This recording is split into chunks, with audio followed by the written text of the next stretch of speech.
يعني هو كان بيحبني ولا بيكذب عليا؟ في علاقات كتير لما بينفصلوا بتلاقي إن الشريك بيشوه سمعة، بيعمل تصرفات مؤذية جدا للشريك اللي كان معاه. هل هو هنا كان بيحبها ولا ما كانش بيحبها؟ خليني أقولك فرقي بين حاجتين.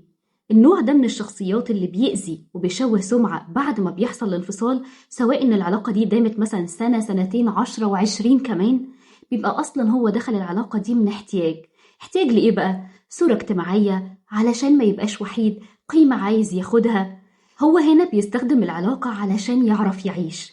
طب ليه العلاقة كان شكلها حقيقي وكان في تصرفات فعلا بيعملها كانت جميلة وتصرفات بتدل على إنه بيحب؟ هو مش بالضرورة إن هو مش بيحب، ولكن في نوع من الشخصيات دي اللي بتدخل العلاقة من احتياج وتعلق، بتعرف قوي تقول كلام حلو، بتعرف تمثل المشاعر، بتعرف توهمك إن هي بتحبك. لكن أول ما الاحتياج ده بتخلص أو بتظهر مسؤولية حقيقية، الطرف ده بيهرب ويبتدي يشوه السمعة. طب هو بيعمل كده ليه؟